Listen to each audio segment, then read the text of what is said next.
Meu Senhor e meu Deus, creio firmemente que estás aqui, que me vês, que me ouves. Adoro-te com profunda reverência. Peço perdão dos meus pecados e graça para fazer com fruto este tempo de oração. Minha Mãe Imaculada, São José, meu Pai e Senhor, anjos da minha guarda, intercedei por mim. Surgiu em algumas publicações de jornais nesta semana que uma princesa norueguesa, Marta Luísa, se vai casar com, dizia um dos títulos, com um polémico xamã norte-americano. E porquê é que eu hoje trago esta notícia para estes 10 minutos com Jesus? Bem, não tem muito a ver com o amor que possa existir entre os dois, mas tem exatamente a ver com os falsos profetas de quem hoje Jesus nos alertava. Os falsos profetas existiram no Antigo Testamento, no seio do povo de Israel, mas também na própria Igreja, como nos relata também parte do Novo Testamento, nas Escrituras, no livro dos Atos dos Apóstolos,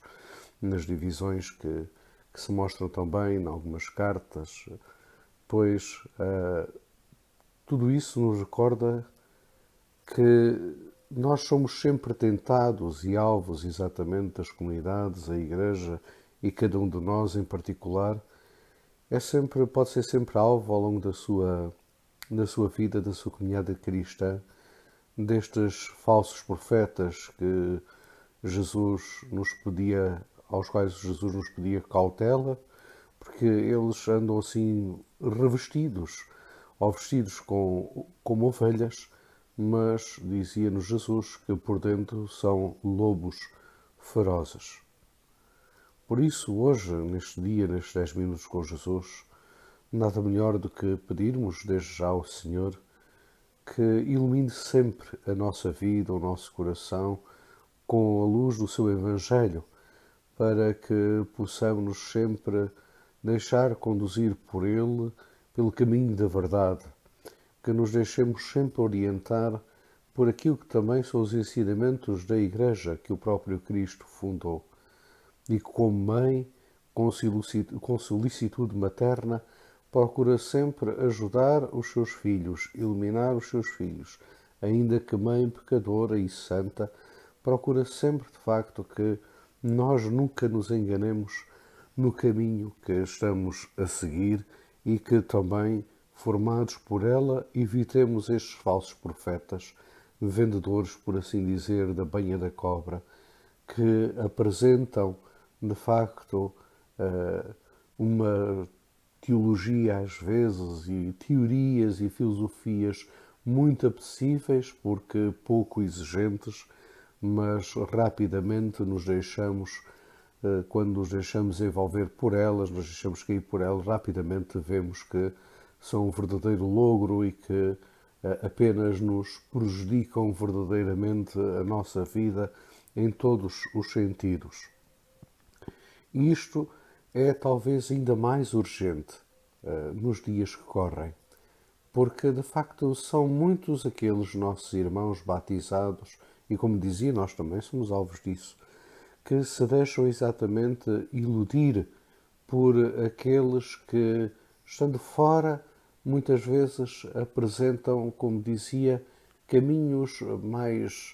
mais fáceis. São muitos aqueles, ou são alguns aqueles, os cristãos, que muitas vezes vivem, por assim dizer, uma vida dupla. Neste sentido, em que, por um lado, rezam ao Deus Criador, ao Deus de Jesus Cristo, ao Deus no qual nós estamos incorporados por meio do batismo, e ao mesmo tempo, fora no seu dia a dia, se deixam, digamos assim, iludir e se deixam contaminar e seguem aqueles que muitas vezes, através das pedras, dos cristais, do reiki, do yoga, com os seus mantras, pois fazem-nos perceber, fazem-nos de facto distorcer aquilo que é de facto que está imprimido em nós, que é Deus e a ideia de Deus, por assim dizer. Então, há batizados que o Deus de Jesus Cristo, que é um Deus concreto, pessoal, passa de facto a ser uma força do universo, uma energia qualquer, e pronto, fica-se, digamos assim, numa coisa vaga e sem sentido algum. Temos que precaver, porque, como dizia, são muitos aqueles que se de facto se vão deixando cair. E, sobretudo, as coisas também se iniciam por esta sensação de que as duas coisas são compatíveis. Que é compatível, por exemplo, o cristianismo com, por exemplo, certas ideias, com o budismo, que é compatível o cristianismo com o Reiki, que é compatível o cristianismo com o yoga, como exemplos que há pouco também já tinha dado. De facto, nada. Há aqueles que depois também vão procurar os xamãs, como uma princesa, certamente não nesse sentido, não sei. Há aqueles que procuram a cartomância, a astrologia, mas a verdade é que esses lobos que apresentam estas teorias e estas coisas, estas filosofias, digamos assim, de vida e que muitas vezes vendem-na a par a dizer que nada é incompatível com Deus e com Cristo, que é tudo exatamente a mesma coisa. A verdade é que aquilo que eles fazem é que eles são lobos vorazes e vorazes em primeiro lugar da carteira das pessoas, e a determinado momento, como se calhar alguns de nós conhecemos, ou todos já ouvimos falar de alguma história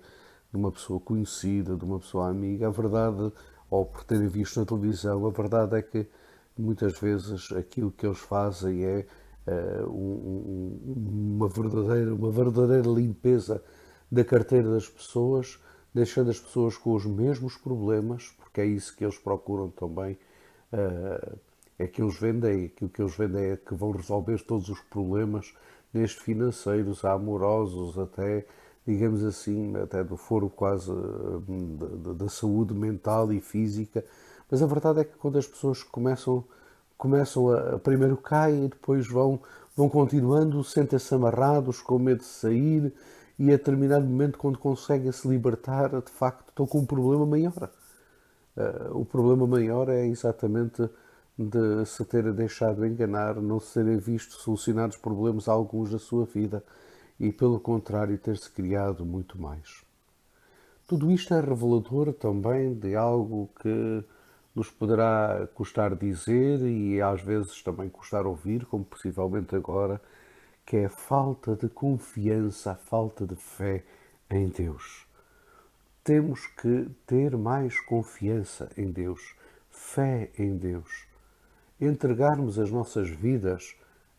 totalmente a Ele, abandonarmos nele.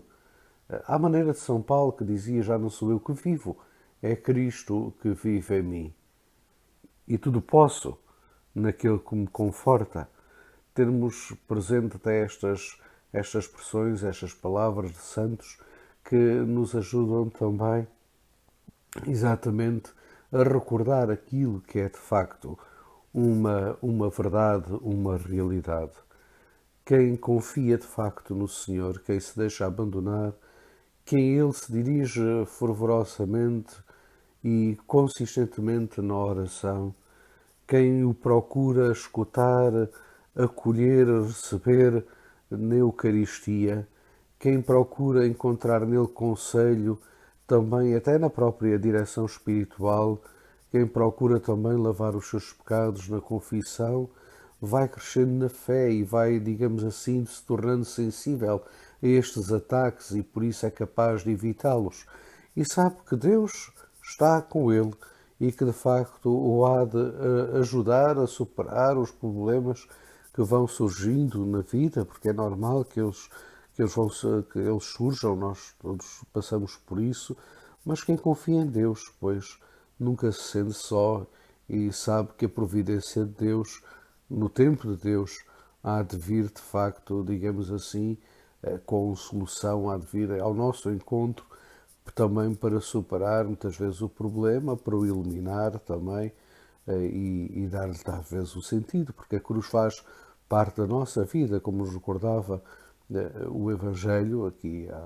há poucos dias, não é? Quem quer ser discípulo de Jesus, tem que também tomar a sua cruz, e a cruz faz parte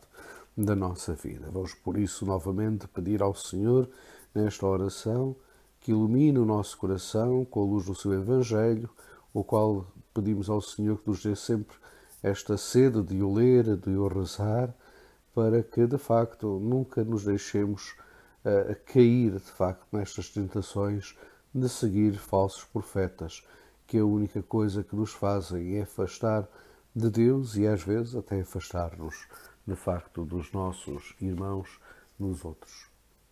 Dou-te graças, meu Deus, pelos bons propósitos, afetos e inspirações que me comunicaste nesta meditação. Peço ajuda para os pôr em prática. Minha Mãe Imaculada, São José, meu Pai e Senhor, anjo da minha guarda, intercedei por mim.